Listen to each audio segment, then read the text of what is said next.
ಆರಾಧನಾ ಸಮಯ.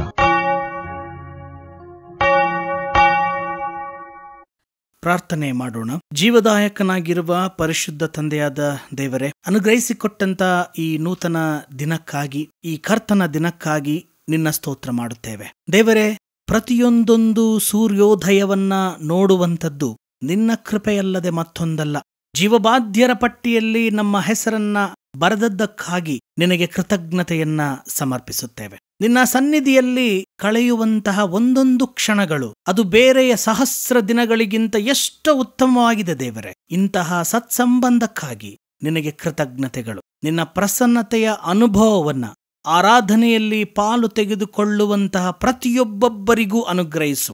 ನಿನ್ನ ದೈವ ಸ್ಪರ್ಶವನ್ನ ಈ ಆರಾಧನೆಯ ಮೂಲಕ ಕೇಳುಗ ಶ್ರೋತೃಗಳಿಗೆ ಬೇಕಾಗಿರುವಂಥ ದೈವಿಕ ಸ್ಪರ್ಶವನ್ನ, ದೈವಿಕ ದರ್ಶನವನ್ನ ಈ ಆರಾಧನೆಯ ಮೂಲಕ ಪಡಕೊಳ್ಳುವಂತೆ ನಿನ್ನ ಆತ್ಮನ ಸಹಾಯವನ್ನ ಅನುಗ್ರಹಿಸು. ಈ ಆರಾಧನೆಯಲ್ಲಿ ನಿನಗೆ ಮಾತ್ರ ಮಹಿಮೆಯಾಗಲಿ. ನಮ್ಮ ತನುಮನಗಳನ್ನ ನಿನಗೆ ಸಮರ್ಪಿಸುತ್ತೇವೆ. ನಮ್ಮ ಮನಸ್ಸನ್ನ ಕೇಂದ್ರೀಕರಿಸಲು, ನಿನ್ನಲ್ಲಿ ನೆಲೆಗೊಳ್ಳಲು ಸಹಾಯಿಸು. ನಮ್ಮ ಈ ಆರಾಧನೆಯ ಮೂಲಕ ನೀನು ತಾನೇ ಮಹಿಮೆ ಹೊಂದು. ಯೇಸುವಿನ ಜೀವವುಳ್ಳ ನಾಮದಲ್ಲಿ ಬೇಡಿದ್ದೇವೆ, ಆಮೆನ್. ನಮ್ಮ ಈ ಪರಿಶುದ್ಧವಾದ ಆರಾಧನೆಯನ್ನ ಆರಂಭ ಮಾಡುವ ಹಾಗೆ ಆರಂಭದ ಸಂಗೀತವನ್ನ ಹಾಡಿಕೊಳ್ಳೋಣ.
ದೇವರನ್ನ ಆರಾಧನೆ ಮಾಡೋಣ.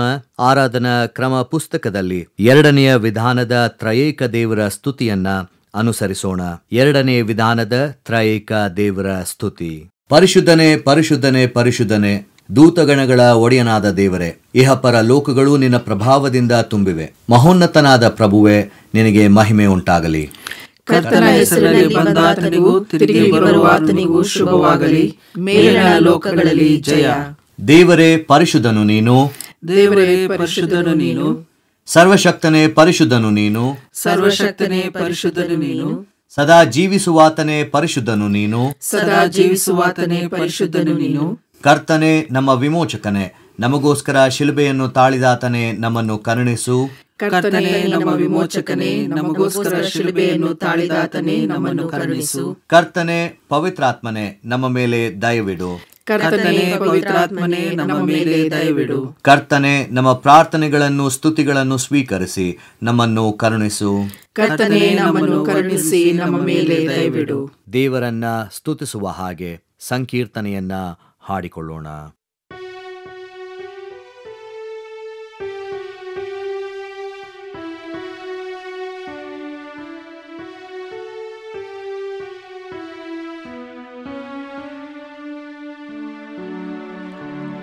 ತಂದೆಯೇ ಬೇಡುವೆನು, ಭಕ್ತಿಯಿಂದ ಕೊಂಡಾಡುವೆನು. ತಂದೆಯೇ ಬೇಡುವೆನು, ಭಕ್ತಿಯಿಂದ ಕೊಂಡಾಡುವೆನು. ಇಂದು ಮುಂದು ಎಂದು ಬಂದು ಕಾಂದನರಾಧರಿಸೈ. ಇಂದು ಮುಂದು ಎಂದು ಬಂದು ಕಾಂದನರಾಧರಿಸೈ.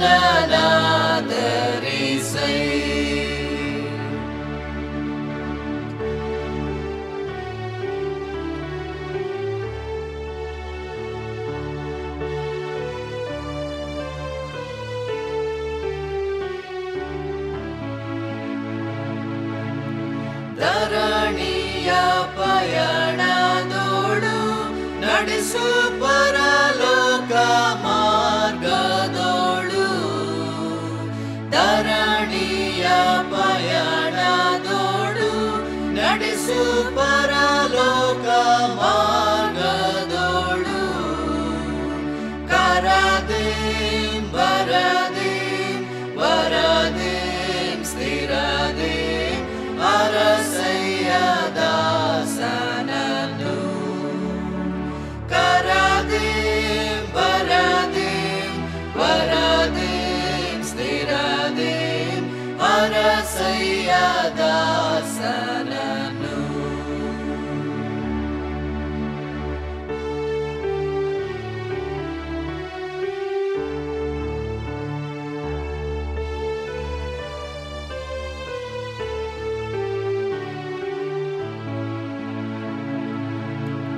ಜಾಡಿಸು ಪಾಪವನು, ಹೋಗಲಾಡಿಸು ಶಾಪವನು.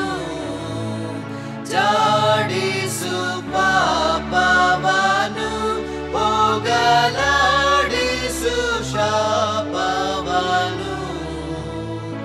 ಆಡುತ್ತಾ ಪಾಡುತ್ತಾ ನೋಡುತ್ತಾ ಬೇಡುತ್ತಾ ಮಾಡುವೆ ಸ್ತೋತ್ರವನು. ಆಡುತ್ತಾ ಪಾಡುತ್ತಾ ನೋಡುತ್ತಾ ಬೇಡುತ್ತಾ ಮಾಡುವೆ ಸ್ತೋತ್ರವನು. ಜೀವದಾಯಕನಾಗಿರುವ ಕರ್ತನ ಪರಿಶುದ್ಧ ಹೆಸರಿನಲ್ಲಿ ನಿಮ್ಮೆಲ್ಲರಿಗೂ ಕೂಡ ಪ್ರೀತಿಯಿಂದ ವಂದಿಸುವವನಾಗಿದ್ದೇನೆ. ಈ ಮುಂಜಾನೆ ವೇಳೆಯಲ್ಲಿ ದೇವರ ವಾಕ್ಯಕ್ಕಾಗಿ ನಮಗೆ ನೀಡಲ್ಪಟ್ಟಂತ ಮುಖ್ಯ ಪ್ರಸ್ತಾಪ mission with a Christ spirit, ಕ್ರಿಸ್ತನ ಆತ್ಮದೊಂದಿಗೆ ನಿಯೋಗ ಎಂಬುದಾಗಿ. ನಿಯೋಗ ಎಂದರೇನು ಅಥವಾ ಕ್ರೈಸ್ತ ಸೇವೆ ಎಂದರೇನು ಎಂಬುದಾಗಿ ನಾವು ಆಲೋಚನೆ ಮಾಡುವಾಗ ಪೂರ್ವಕಾಲ ವೃತ್ತಾಂತದ ಪ್ರಥಮ ಗ್ರಂಥ 16ನೇ ಅಧ್ಯಾಯ 24ನೆಯ ವಚನ. ಜನಾಂಗಗಳಲ್ಲಿ ಆತನ ಘನತೆಯನ್ನು, ಎಲ್ಲಾ ಜನರಲ್ಲಿ ಆತನ ಅದ್ಭುತ ಕೃತ್ಯಗಳನ್ನು ಪ್ರಸಿದ್ಧಪಡಿಸಿರಿ. ಕರ್ತನಲ್ಲಿ ಪ್ರೀತಿಯುಳ್ಳ ದೇವ ಜನರೇ, ಕ್ರೈಸ್ತ ನಿಯೋಗ, ಕ್ರೈಸ್ತ ಸೇವೆ ಎನ್ನುವಂಥದ್ದನ್ನ ಹಳೆ ಒಡಂಬಡಿಕೆಯಲ್ಲಿಯೇ ಬಹಳ ಸ್ಪಷ್ಟವಾಗಿ ನಮಗೆ ದೇವರ ವಾಕ್ಯದಲ್ಲಿ ಹೇಳಲಾಗಿದೆ.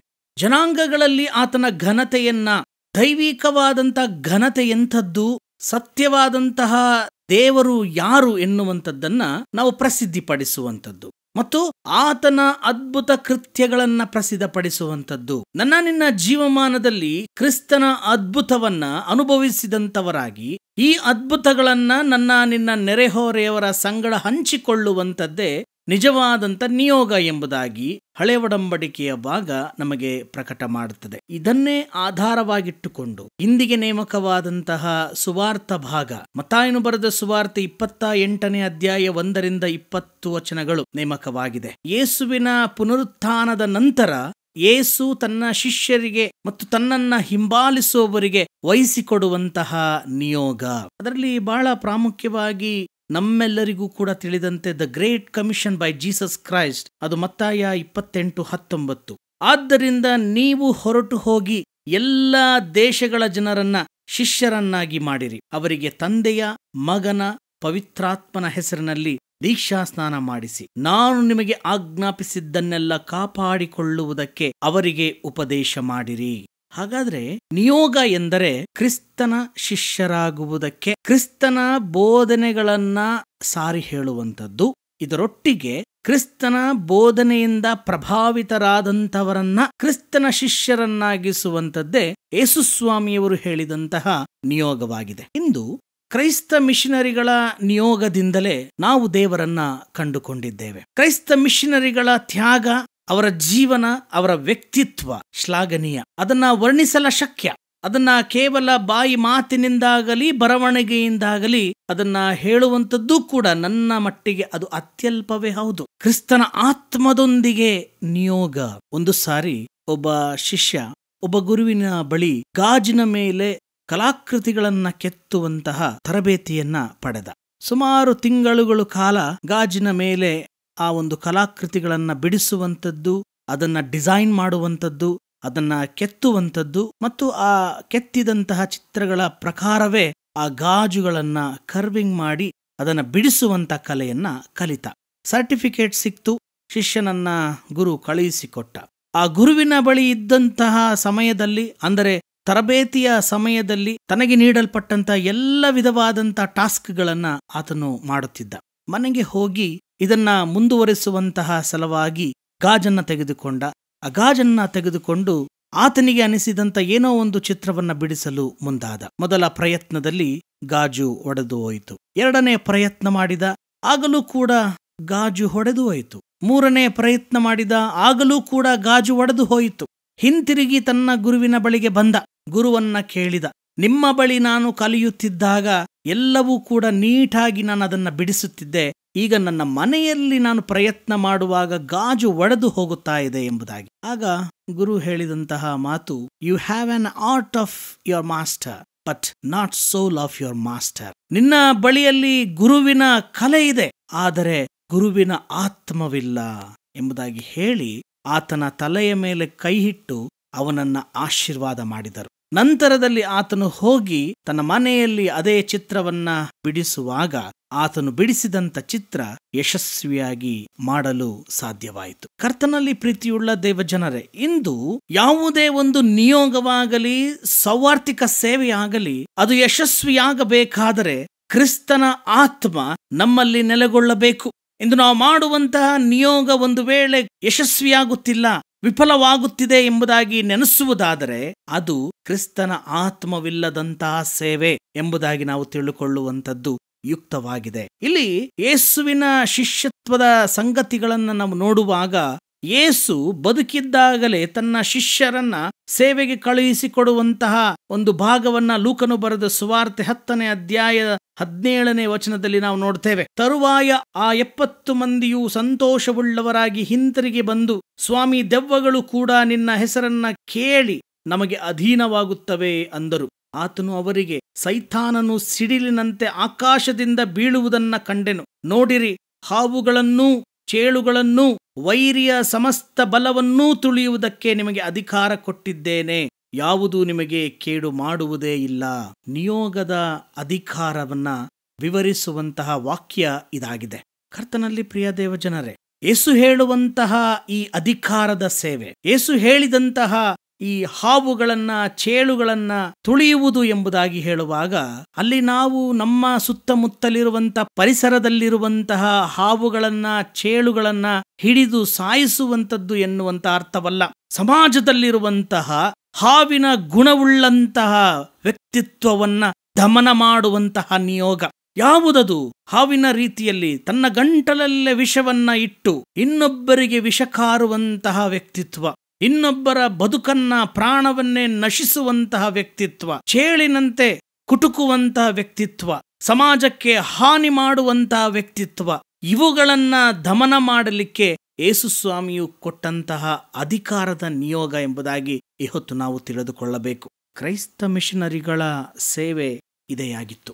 ಸುಮಾರು ದೇಶಗಳಿಗೆ ಅವರು ಹೋಗುವಾಗ ಅಲ್ಲಿದ್ದಂತಹ ಅಂಧಕಾರದ ಸಾಮಾಜಿಕ ಪಿಡುಗುಗಳ ವಿರುದ್ಧವಾಗಿ ತಮ್ಮ ಧ್ವನಿಯನ್ನ ಎತ್ತಿದ್ದು ಮಾತ್ರವಲ್ಲದೆ ತಮ್ಮ ಹೋರಾಟಯುಕ್ತವಾದಂತಹ ಜೀವಿತದಿಂದ ಆ ಒಂದು ದೇಶಗಳಾಗಲಿ ಸ್ಥಳಗಳಾಗಲಿ ಸುಧಾರಣೆಯಾಗಿತ್ತು. ಕರ್ತನಲ್ಲಿ ಪ್ರಿಯರೇ, ಭಾರತ ದೇಶಕ್ಕೆ ಬರುವಾಗ ಜಾತಿ ಪದ್ಧತಿ ಎನ್ನುವಂತಹ ದೊಡ್ಡ ಪಿಡುಗು, ಸಾಮಾಜಿಕ ಪಿಡುಗು, ಅದನ್ನ ಸಮಾನತೆಯಿಂದ ಕೆಳವರ್ಗದವರನ್ನ, ಸಮಾಜದ ಅಂಚಿನಲ್ಲಿರುವವರನ್ನ ಮತ್ತು ಯಾರನ್ನ ಮುಟ್ಟಲಿಕ್ಕೆ ಅಸಾಧ್ಯವೋ ಎನ್ನುವಂತವರ ಮಧ್ಯೆ ಸೇವೆಯನ್ನ ಮಾಡಿ ಅವರನ್ನ ಸಮಾಜದ ಕೇಂದ್ರವಾಹಿನಿಗೆ ತಂದಂತಹ ಸೇವೆಯನ್ನ ಇವತ್ತು ನಾವು ಸ್ಮರಿಸಿಕೊಳ್ಳಬೇಕಾಗಿದೆ. ಕರ್ತನಲ್ಲಿ ಪ್ರಿಯರೇ, ಕ್ರೈಸ್ತ ನಿಯೋಗ ಎಂದರೆ ಕೇವಲ ಯೇಸುಸ್ವಾಮಿ ನಿಜವಾದ ರಕ್ಷಕ ಎನ್ನುವಂಥದ್ದನ್ನ ಸಾರುವಂಥದ್ದು ಅಲ್ಲ, ಬದಲಾಗಿ ತಂದೆ, ಮಗ, ಪವಿತ್ರಾತ್ಮ ಎನ್ನುವಂಥ ತ್ರಯೇಕ ದೇವರ ಹೆಸರಿನಲ್ಲಿ ದೀಕ್ಷಾಸ್ನಾನ ಕೊಡಿಸುವಂಥದ್ದು ಕೂಡ ಅಲ್ಲ. ದೀಕ್ಷಾಸ್ನಾನ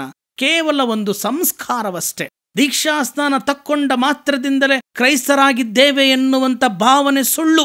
ಸಂಸ್ಕಾರದಲ್ಲಿ ಪಾಲು ತೆಗೆದುಕೊಂಡ ಕ್ಷಣ ನಾವು ಧನ್ಯರಾದೆವು ಅಥವಾ ಶುಭ್ರರಾದೆವು, ಕ್ರಿಸ್ತನೊಂದಿಗೆ ನಾವು ಜೀವಿಸುತ್ತಿದ್ದೇವೆ ಎನ್ನುವಂಥ ಪರಿಕಲ್ಪನೆ, ಉಪದೇಶವೂ ಕೂಡ ವ್ಯರ್ಥವಾದದ್ದು. ಕರ್ತನಲ್ಲಿ ಪ್ರಿಯರೇ, ಹಾಗಾದರೆ ಕ್ರಿಸ್ತನ ಶಿಷ್ಯರನ್ನಾಗಿಸುವಂತಹ ನಿಯೋಗವನ್ನ ಕ್ರಿಸ್ತನ ಆತ್ಮನಿಂದ ಮಾಡುವಂಥದ್ದು ಬಹಳ ಯುಕ್ತವಾದದ್ದು. ನನ್ನ ನಿನ್ನ ನಡೆ ನುಡಿ ಕ್ರಿಯೆಗಳಲ್ಲಿ ಕ್ರಿಸ್ತನನ್ನ ಪ್ರತಿಬಿಂಬಿಸುವಂಥದ್ದೇ ನಿಜವಾದಂಥ ಸುವಾರ್ತೆ. 4 ಸುವಾರ್ತೆಗಳಲ್ಲ, 5ನೆಯ ಸುವಾರ್ತೆ ನಾನು ನೀವುಗಳಾಗಬೇಕು. ಆ 5ನೆಯ ಸುವಾರ್ತೆಯಲ್ಲಿ ಯೇಸುವಿನ ಬಾಳು, ಬೋಧನೆ, ವ್ಯಕ್ತಿತ್ವವನ್ನ ನನ್ನ ಜೀವನದಲ್ಲಿ ಅನುಕರಿಸಿ ಅದನ್ನ ಇತರರಿಗೆ ತೋರ್ಪಡಿಸುವಾಗ ಅದೇ ನಿಜವಾದಂಥ ಕ್ರೈಸ್ತ ನಿಯೋಗ. ಕ್ರೈಸ್ತರು ಎಂಬುದಾಗಿ ಹೇಳುವಾಗ ಇತರರು ನಮ್ಮ ಆಚರಣೆಗಳನ್ನ ನೋಡಿ, ನಾವು ಬೈಬಲ್ಗಳನ್ನ ಹಿಡಿದು ಚರ್ಚಿಗೆ ಬರುವಂತಹ ರೂಢಿ ಪದ್ಧತಿಗಳನ್ನ ನೋಡಿ, ನಾವು ತೊಡುವಂತಹ ವೇಷಭೂಷಣಗಳನ್ನ ನೋಡಿ ಮತ್ತು ನಮ್ಮ ಚರ್ಚ್ಗಳನ್ನ ನೋಡಿ ಇವರು ಕ್ರೈಸ್ತರು ಎಂದು ಹೇಳುವುದಾದರೆ ಅದು ನಿಜವಾಗಿಯೂ ಕೂಡ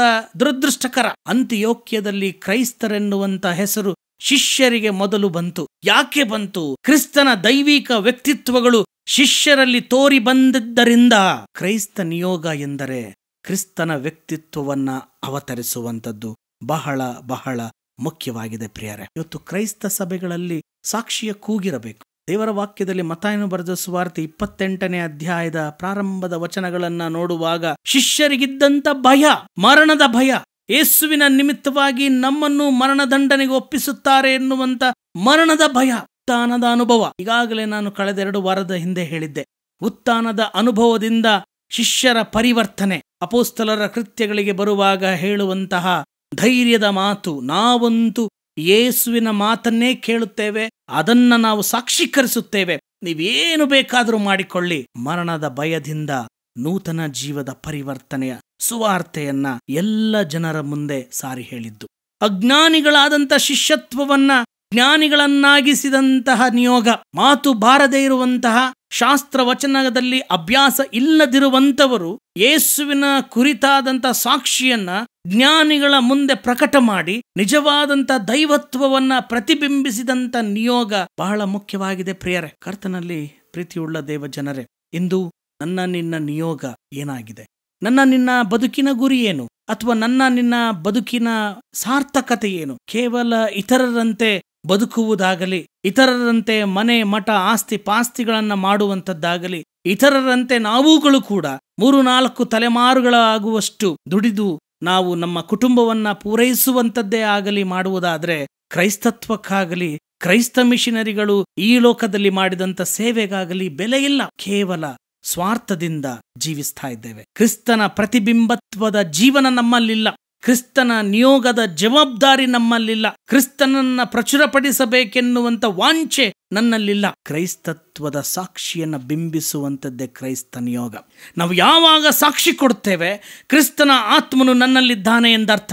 1706ನೇ ಇಸವಿಗೆ ಬಾರ್ತೊಲೋಮಾಯ ಝಿಗನ್ಬಾಗ್ ಟ್ರಾಂಕೋಬಾರ್ ತರಂಗಂಬಾಡಿ ಸ್ಥಳಕ್ಕೆ ಬಂದಿಳಿದು ಕೇವಲ 16 ವರ್ಷಗಳಲ್ಲಿ ಅಪ್ರತಿಮವಾದಂಥ ಸಾಧನೆಯನ್ನ ಮಾಡಿದರು. ಮೊದಲ ಭಾರತದ ಪ್ರಿಂಟಿಂಗ್ ಪ್ರೆಸ್ ಅನ್ನ, ಮೊದಲ ಬೈಬಲ್ ಅನ್ನ ತಮಿಳ್ ಲ್ಯಾಂಗ್ವೇಜ್ನಲ್ಲಿ, ಮೊಟ್ಟ ಮೊದಲ ಬಾಲಕಿಯರ ಶಾಲೆಯನ್ನ, ಮಧ್ಯಾಹ್ನದ ನೂನ್ ಮೀಲ್ ಅನ್ನ, ಟೈಲರಿಂಗ್ ಸೆಂಟರ್ ಅನ್ನ ಮತ್ತು ಕ್ಯಾಲೆಂಡರ್ಗಳನ್ನ ಪ್ರಿಂಟ್ ಮಾಡುವಂಥದ್ದು ಮತ್ತು ಪಠ್ಯ ಪುಸ್ತಕಗಳನ್ನ ಪ್ರಿಂಟ್ ಮಾಡುವಂಥದ್ದು, ಈ ರೀತಿಯಾಗಿ 25 ಪ್ರಪ್ರಥಮ ಸಾಧನೆಗಳನ್ನ ಅವರು ಮಾಡಿ ತೋರಿಸಿದ್ರು ಕೇವಲ 16 ವರ್ಷಗಳಲ್ಲಿ. 1810ನೇ ಇಸವಿಗೆ ಜಾನ್ ಹ್ಯಾಂಡ್ಸ್ ಬಳ್ಳಾರಿಗೆ ಬರ್ತಾರೆ. ಮೊಟ್ಟ ಮೊದಲ ಕನ್ನಡದ ಬೈಬಲ್ ಅನ್ನ ಬರೆದವರು ಅವರೇ. ಈ ಹೊತ್ತು ನಾವು ಕನ್ನಡದಲ್ಲಿ ಬೈಬಲ್ ಅನ್ನ ಓದುವುದಕ್ಕೆ ಸಾಕ್ಷಿಯಾಗಿರುವಂಥದ್ದು ರೆವರೆಂಡ್ ಜಾನ್ ಹ್ಯಾಂಡ್ಸ್ ರವರ ನಿಜವಾದಂತ ಕ್ರಿಸ್ತನ ಆತ್ಮದೊಂದಿಗೆ ಮಾಡಿದಂತ ಕ್ರೈಸ್ತ ನಿಯೋಗಕ್ಕೆ ಸಾಕ್ಷಿಯಾಗಿದೆ. 1818ಕ್ಕೆ ವಿಲಿಯಂ ಕೇರಿ ಪಶ್ಚಿಮ ಬಂಗಾಳಕ್ಕೆ ಬರ್ತಾರೆ. ತನ್ನ ಮಗನನ್ನ ಸುಂದರ್ಬನ್ ಕಾಡಿನಲ್ಲಿ ಕಳೆದುಕೊಳ್ತಾರೆ.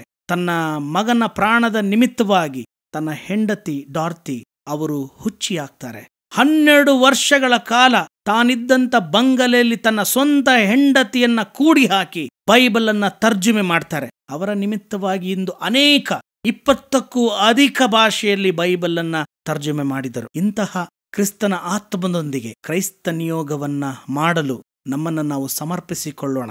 ನಮ್ಮ ಜೀವಿತದ ಮೂಲಕ ಕ್ರೈಸ್ತತ್ವವನ್ನ ಪ್ರಕಟಿಸೋಣ. ನಮ್ಮ ವ್ಯಕ್ತಿತ್ವದ ಮೂಲಕ, ನಮ್ಮ ನಡೆನುಡಿ ಕ್ರಿಯೆಗಳ ಮೂಲಕ ಕ್ರಿಸ್ತನನ್ನ ಪ್ರತಿಬಿಂಬಿಸೋಣ. ಇದರ ಮೂಲಕವಾಗಿ ಕರ್ತನ ನಿಯೋಗವನ್ನ ಮಾಡಲು ದೇವರಾತ್ಮನು ತಾನೇ ನಮಗೆ ಶಕ್ತಿಯನ್ನ ಅನುಗ್ರಹಿಸಲಿ. ದೇವರ ವಾಕ್ಯವಿದು. ಆಮೆನ್. ದೇವರ ವಾಕ್ಯ ಸಂದೇಶವನ್ನು ಕೇಳಿದಂಥ ನಾವು ನಮ್ಮ ನಂಬಿಕೆಯನ್ನ ದೃಢಪಡಿಸಿಕೊಳ್ಳುವ ಹಾಗೆ ಅಪೋಸ್ತಲರ ವಿಶ್ವಾಸ ಸೂತ್ರವನ್ನ ಏಕ ಮನಸ್ಸಿನಿಂದ ಒಟ್ಟಾಗಿ ಅರಿಕೆ ಮಾಡೋಣ. ಪರಲೋಕ ಭೂಲೋಕಗಳನ್ನು ಸೃಷ್ಟಿಸಿದ ಸರ್ವಶಕ್ತನಾಗಿರುವ ತಂದೆಯಾದ ದೇವರನ್ನು ನಂಬುತ್ತೇನೆ. ಆತನ ಏಕ ಕುಮಾರನಾಗಿರುವ ನಮ್ಮ ಪ್ರಭುವಾದ ಯೇಸು ಕ್ರಿಸ್ತನನ್ನು ನಂಬುತ್ತೇನೆ.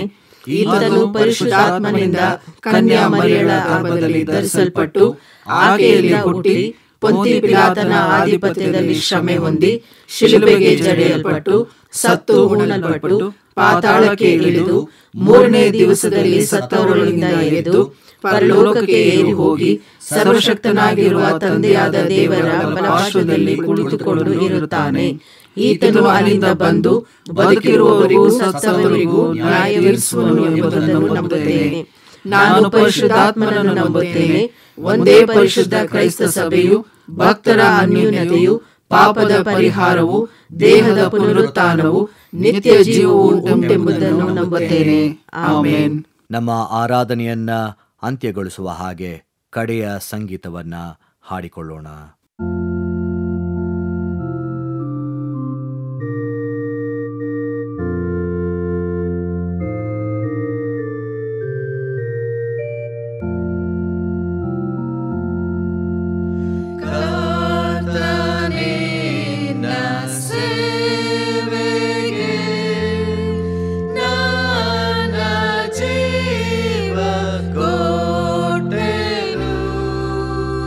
ನೀ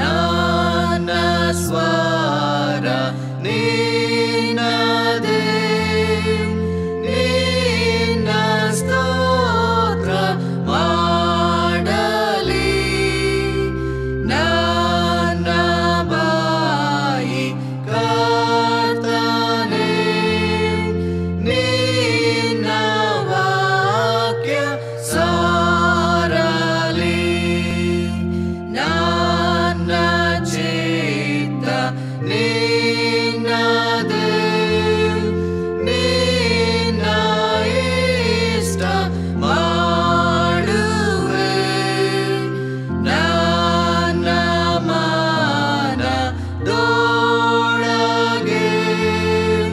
ನೀನು ವಾಳು ಕರ್ತನೇ ನಿನ್ನ ಬಿಟ್ಟು ಯಾರನ್ನು ಪ್ರೀತಿ ಮಾಡಲಾರೆನು ನನ್ನ ಪೂರ್ಣ ಮನಸ್ಸು ನೀನೇ ತಾಕೋ ಎಂದಿಗೂ.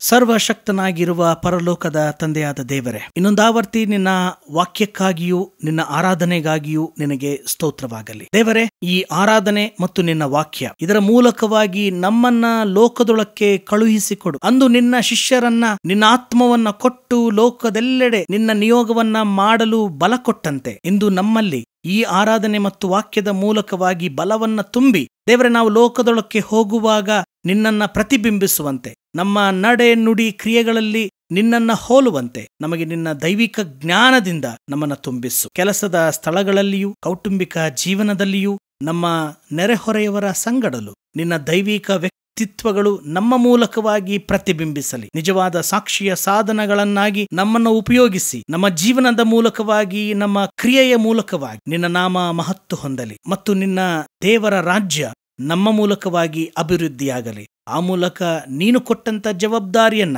ಮತ್ತು ನಿಯೋಗವನ್ನ ನಾವು ಜೀವದಿಂದಿರುವವರೆಗೂ ಕೂಡ ನಂಬಿಕೆ ನಿಷ್ಠೆಯಿಂದ ಮಾಡುವಂತೆ ನಿನ್ನ ಕೃಪೆ ದಯಪಾಲಿಸಿಕೊಟ್ಟು ನಮ್ಮ ನಿಯೋಗದ ಮೂಲಕ ನೀನು ತಾನೇ ಮಹಿಮೆ ಹೊಂದಬೇಕೆಂದು ಯೇಸುವಿನ ಮೂಲಕವಾಗಿ ಪ್ರಾರ್ಥನೆಯನ್ನ ಬೇಡಿದ್ದೇವೆ. ಆಮೆನ್. ಕರ್ತನು ತಾನೇ ಕಲಿಸಿಕೊಟ್ಟ ಪ್ರಾರ್ಥನೆಯನ್ನ ನಾವು ಏಕ ಮನಸ್ಸಿನಿಂದ ಆರೈಕೆ ಮಾಡೋಣ. ಪರಲೋಕದಲ್ಲಿರುವ ನಮ್ಮ ತಂದೆಯೇ, ನಿನ್ನ ನಾಮವು ಪರಿಶುದ್ಧವೆಂದು ಎಣಿಸಲ್ಪಡಲಿ. ನಿನ್ನ ರಾಜ್ಯವು ಬರಲಿ. ನಿನ್ನ ಚಿತ್ತವು ಪರಲೋಕದಲ್ಲಿ ನೆರವೇರುವ ಪ್ರಕಾರ ಭೂಲೋಕದಲ್ಲಿಯೂ ನೆರವೇರಲಿ. ನಮ್ಮ ಅನುದಿನದ ಆಹಾರವನ್ನು ಈ ಹೊತ್ತು ದಯಪಾಲಿಸು. ನಮಗೆ ತಪ್ಪು ಮಾಡಿದವರನ್ನು ನಾವು ಕ್ಷಮಿಸಿದಂತೆ ನಮ್ಮ ತಪ್ಪುಗಳನ್ನು ಕ್ಷಮಿಸು. ನಮ್ಮನ್ನು ಶೋಧನೆಯೊಳಗೆ ಸೇರಿಸದೆ ಕೇಡಿನಿಂದ ನಮ್ಮನ್ನು ತಪ್ಪಿಸು. ರಾಜ್ಯವು ಬಲವು ಮಹಿಮೆಯು ಸದಾಕಾಲ ನಿನ್ನವೇ. ಆಮೆನ್. ವಿಶ್ವಾಸದಿಂದ ದೇವರ ಆಶೀರ್ವಾದವನ್ನ ಹೊಂದಿಕೊಳ್ಳಿರಿ. ಧೈರ್ಯವಾಗಿ ಲೋಕದೊಳಕ್ಕೆ ಹೋಗಿರಿ. ಸಮಾಧಾನದಿಂದ ಜೀವನ ಮಾಡಿರಿ. ಕ್ರೈಸ್ತ ನಿಯೋಗದಲ್ಲಿ ನಿಮ್ಮ ಬದುಕು ಕ್ರಿಸ್ತನಿಗೆ ಸಮರ್ಪಕವಾಗಿರಲಿ. ಹೀಗಾಗುವಂತೆ ತನ್ನ ಮಗನ ನಿಯೋಗದ ಮೂಲಕ ಮಹಿಮೆ ಹೊಂದಿದಂತ ದೇವರ ಪ್ರೀತಿಯು, ದೇವರ ನಿಯೋಗವನ್ನ ವಿಧೇಯತ್ವದಿಂದ ಈ ಲೋಕದಲ್ಲಿ ಪ್ರತಿಬಿಂಬಿಸಿದಂತ ಯೇಸು ಕ್ರಿಸ್ತನ ಕೃಪೆಯು, ಕ್ರಿಸ್ತನ ನಿಯೋಗವನ್ನ ಮಾಡುವಂತೆ ನಮ್ಮನ್ನ ಯಾವಾಗಲೂ ಮಾರ್ಗದರ್ಶಿಸುವಂತ ಪರಿಶುದ್ಧಾತ್ಮನ ಅನ್ಯೋನ್ಯತೆ, ಸಹವಾಸ ಮತ್ತು ಸಾಕ್ಷಿ ಸದಾಕಾಲ ನಿಮ್ಮೆಲ್ಲರ ಸಂಗಡ ನೆಲೆಯಾಗಿರಲಿ. ಆಮೆನ್.